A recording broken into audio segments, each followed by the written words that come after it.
On this episode of Inside the Hive, he's been from coast to coast and back again, and again, and again, and again in pursuit of his NBA dream. Honored with accolades but unwanted by colleges out of high school. Undrafted after an impressive collegiate career at Harvard, left to prove himself in the Las Vegas Summer League. With previous stints on 4 NBA and 2 D-League teams, he's been mired in obscurity, only to be engulfed by Linsanity. Now, he's found a home in the Queen City. On this journey through the highest of highs and lowest of lows, he's always found strength in his faith and family. One blessed him with the gift to play, while the other put a basketball in his hand and set him on his path. Both have guided him along the way. This is Jeremy Lin. I wouldn't say my dad taught me the game. If you watched him play, you'd be like, he could refine his skills here and there. But the biggest thing about my dad was he put the ball in my hands and he played with me hours and hours every day. And we would just play with each other, play against each other. We had so much fun playing. It was, I had 2 brothers, so my mom would stay at home, and then us 4 would just run out to the park and run out to the YMCA. I'm talking 7 days a week, 4 hours. Like we're out there all day. When we got to high school and we had, my brother got a car, we'd leave the lights on so that you could still play outdoors. My philosophy that my parents always taught me was just, work your hardest and trust God with the results. And so playing basketball, getting in the gym is what I love to do. It's what I've always loved to do. And, I kind of dread the day I can't play anymore. Lin's talents were evident at Palo Alto High School, where he led the Vikings to a Division II state title in 2006 and was named Northern California Division II Player of the Year, with his biggest fan, his mom Shirley, firmly in his corner. My mom was a team mom, and she just drove all my teammates and everything, and so she was so supportive. And then she spent a lot of, my parents spent so much money just letting me play, AAU, which is really expensive. And so, some of my extended family, some of her friends were just like, dude, you're wasting your money, you're wasting your time. I know, I understand, I get it, he likes basketball, but, he's not going to be able to, raise a family off of it. Mm-hmm. And then once I got to Harvard, everyone, started calling my mom again and was like, hey, so, about that, what sport can my child learn to get to Harvard? It's just so funny how, the roles reverse. So I might be the only person who was like, Harvard was my last option. I did not want to go, to Harvard because I didn't think I'd have any friends there. I thought everyone was going to be, way more intelligent and, talking about politics and stuff, and I wasn't sure if I was going to fit in. And then 2, it was really far away. And I just loved California. So basically every other option kind of fell through. And then I ended up and my parents the whole time were like, Harvard, MIT, trying to push me to Harvard or MIT. And finally everything else fell through. And I think that was one of the things to me where early on I just realized hey, that was the best thing that ever happened to me. In my freshman year, I averaged 3-4 points a game. And literally at our games was 50 people. And by the time we left, it was just packed, tickets sold out, like that. And, within 10 minutes of it being open, and it was just a madhouse. And so for me to see that transformation, and I can't take credit for it at all by any means. Coach Amaker did a huge job of bringing in different guys, and my teammates, some of my closest friends today, to see that happen was just real special. Despite averaging 16 points and over 4 rebounds and 4 assists for the Crimson in his senior season, and being named a finalist for the Bob Cousy Award given to the nation's top point guard, Lin's name wasn't called the 2010 NBA Draft. And, I knew there was a chance I wasn't going to get drafted, but when it didn't happen, I was crushed. And me and my family went to Wingstop, ordered 100 wings, a bunch of fries, and I hadn't eaten anything unhealthy for super long because the draft process and everything, and I just went off and probably ate 40 wings and a bunch of fries, and I was man, I was so upset. Yeah. Following the draft, Lin's options were limited but not exhausted, as Dallas general manager Donnie Nelson called to offer Lin a spot on the Mavericks Summer League team. So the before it even ended, Donnie Nelson had called me and said, I want you to play for my Summer League team. So, but in my mind, I was just man, I'm going to play Summer League, and they had Roddy Boubois and Dominique Jones, their last 2 years picks. One was a point guard, one was a shooting guard, and I was like, all right, the writing's on the wall for me. But that was the only Summer League option I had, and my agent was like, you gotta go. and you just have to kill it in Summer League. And I actually didn't kill it in Summer League. I only killed it in one quarter, but it was good enough. And it drew enough attention for the Warriors to sign me, so.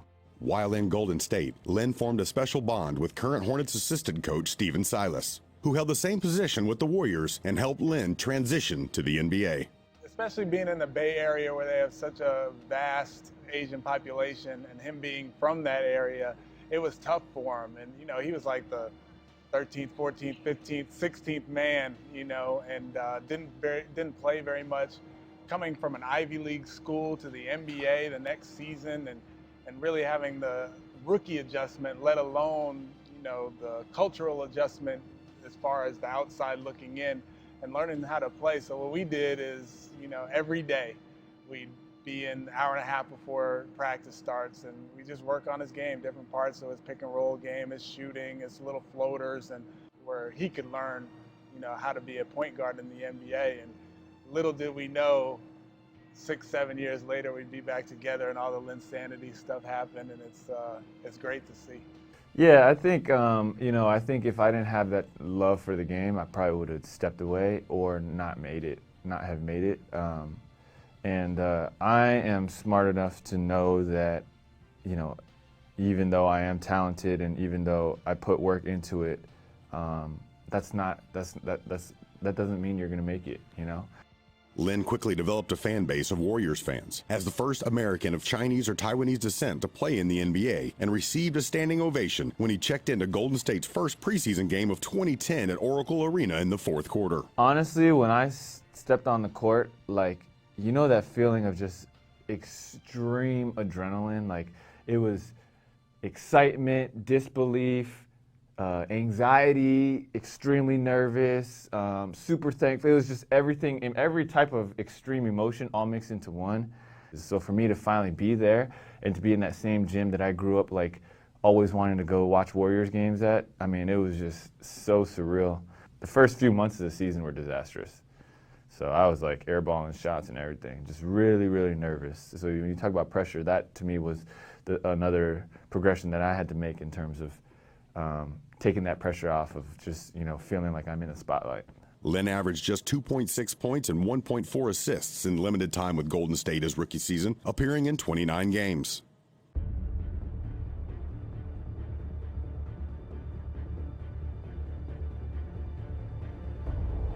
Over the course of the season, he was sent to the Warriors D-League affiliate, the Reno Bighorns, on 3 separate occasions. Lin impressed in a combined 20 games in Reno in his 3 stints, averaging 18 points, almost 6 rebounds, and nearly 5 assists, and was named to the All-NBA D-League Showcase first team. But his time with the Bighorns was not easy. Because the D-League was different back then too. It was like such an extreme, you know, you're talking about the NBA, private planes, unlimited food, you know, buses, you know, extravagant buses and hotels and fans everywhere, to, you know, the exact opposite. You know, it was definitely tough, and I definitely had times where I thought, you know, this might be it, or if I get sent back to the D League, like, you know, I don't want to do it anymore. After being waived by the Warriors prior to the start of the 2011-12 season, Lin was claimed by the Houston Rockets, but was waived again after 2 preseason games. When I went to Houston, it was nice to see that there was more interest, and that, you know, the time that I had put in the D-League did bring some more attention, and other people were actually excited about it. Lin wasn't without a job for long, though, as the New York Knicks claimed him off waivers 3 days after getting cut by the Rockets as extra insurance for a beat-up backcourt dealing with multiple injuries. Well, so going back to New York was, you know, I had talked about D'Antoni calling me into his office, and that was my best workout. That was my best workout of the summer during the pre-draft process. And so I knew I had their attention. I just didn't know how much they really liked me, because they ended up not drafting me, and they had 2 second-round picks. You know, when they picked me up off of waivers, we were actually surprised, because we hadn't really heard from them, but then we were also like, oh, it makes sense because of the year before. It was just one of those situations where I was like, oh, like, when do I get my chance? When do I get my chance? And then they sent me to the D-League, and I was like, whew. Oh man, here we go again. Because if you don't play well there, then it's like, all right, well, you know, everything, now you're back to square one almost. I'm Jeremy Lin, this is Inside the Hive. Erie Bayhawks. The Knicks recalled Lin from the D-League on January 23, 2012. With New York mired in a slump, head coach Mike D'Antoni opted to take a chance and give Lynn some heavy minutes in a February 4th contest against the New Jersey Nets. So he gave me a shot the night before in Boston, and I didn't do that well. I didn't do terrible. I didn't do well, and I was nervous then because I was like, if I don't do well here, it's over for me. And luckily, that was a back-to-back-to-back. So he ended up playing me the next night. Gave me another shot, and that night I wasn't nervous. That night I was like, if I'm going down, I'm going down my way, and that's attacking the basket and playing my game, and that's what ended up helping me out. The funny story is I was actually so relaxed before that game. I went and ate papaya dog. Like I had like some junk food before the game. I was like, all right, whatever. Like this is it. And I went and had like a corn dog, a burger, and some fries. Like before the game, it was like the most ridiculous thing ever. Hey, it worked out. Lynn played 36 minutes against the Nets and scored a game-high 25 points to go with 7 assists in a 99-92 New York victory. 2 nights later, Lynn was in the starting lineup and tallied 28 points and 8 assists in a 99-88 win over Utah. I was definitely nervous. I actually didn't want to be in the starting lineup the first game because I had never played with the players in the first team. You know, obviously when you practice, the first team practices together, the second team, and I was like on the third team. So I had never gotten any reps with them, and so getting thrown into it, I was like, I don't know how this is gonna work, but we had it rolling, and then we were just like, all right, well, hey, this is basic basketball, basic spacing, pick and roll.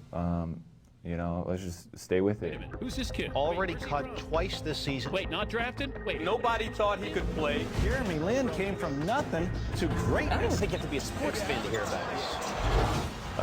I was aware, obviously, because, I'm a human and I was, alive at the time, and it was like my story and like me having to go through it, I was aware of, but I wasn't aware of all of it. I remember my cousin came to visit from Taiwan. We took him to Times Square, and like my stuff was everywhere. I didn't know that because I had never gone outside of my apartment, the practice facility in Madison Square Garden. Like I never went anywhere. And so, seeing and driving around and seeing my stuff everywhere, people wearing my stuff, I was like, yo, this is crazy. Linsanity had begun as he led the Knicks on a 7-game winning streak while averaging over 24 points and 9 assists. The swell of support for Linsanity helped him get named to the Rising Stars Challenge roster, and multiple media outlets said he should be in the All-Star game. Unfortunately, Lin's season would be cut short in March by a meniscus tear in his left knee. It was really scary, to me it was extremely scary because everything was moving so fast, and like my family, my friends were reacting, some good, but some definitely bad. I would say if I could do it all over again, all that negativity, all that junk that came with it, I would just rub off my shoulder, it's fine, move on to the next thing. I'm gonna focus on the good stuff, I'm gonna focus on the positives, and I'm gonna enjoy it. I'm gonna sit back, relax, and cherish it. I'm gonna walk around with a smile every day versus like, who's out to get me. Lin entered the 2012 season as a restricted free agent, and the Knicks opted not to match Houston's 3-year deal, making him a Rocket for the second time.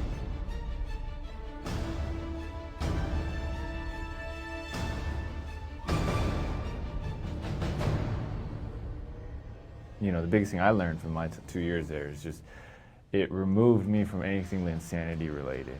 Any pressure I had put, any of that stuff, like I can successfully say that and confidently say that when I left Houston, like there was no more, you gotta be Linsanity, you gotta live up to this, you gotta be a phenomenon, you gotta, whatever. Like whatever, all that noise that was going on outside was no longer, there was no longer like affecting my head. In 2 years with Houston, Lin averaged 13 points and 5 assists, while spending time as both a starter and reserve in 2 Rockets playoff runs.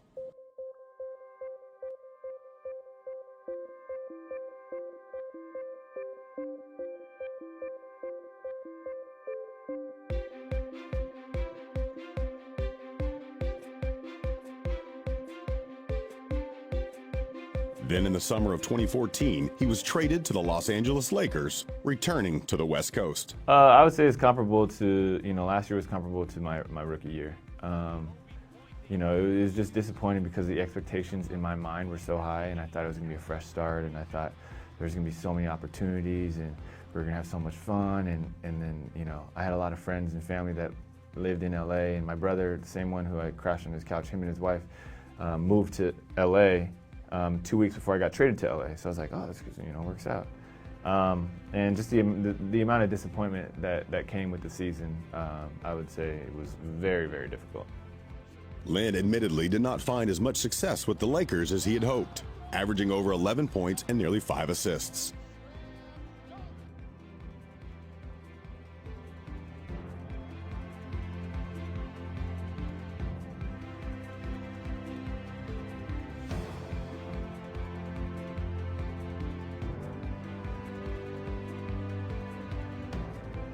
Jeremy Lin announced on Instagram Wednesday that he will sign with the Charlotte Hornets. I think it's another move that adds more talent offensively. You ready, Charlotte? Insanity headed your way. On July 9th, Lin shocked many NBA prognosticators when he signed with the Hornets instead of the Dallas Mavericks, as many had predicted, giving Charlotte another point guard who excels on the pick and roll and loves to attack the basket. At that point, we had put together a lot of shooting. We'd had a lot of shooting at that point with Spencer, with Frank, with Nick, with Jeremy Lamb. And with shooting, you need guys who can create shots. And we felt like, looking at the free agent market, we wanted a point guard that gave us maybe a different look than Kemba. Jeremy's got great size for his position. He's an attacker, similar to Kemba. But with all the shooting on the floor, we felt like Jeremy would be set up to have success because there's going to be a lot of space out there. With that second unit, you know, if Jeremy Lamb's coming off the bench, if Marvin, if Frank, if Spencer, if those guys are on the floor, the court is going to be spread out, which is set up for a guy like Jeremy, who's an attacker, who gets into the lane. And I think he'll really complement those guys, just like they'll give him the space to complement his game. Yeah, he's a guy that we're really, really excited about, and just watching practice, you can see that he's really going to help our team.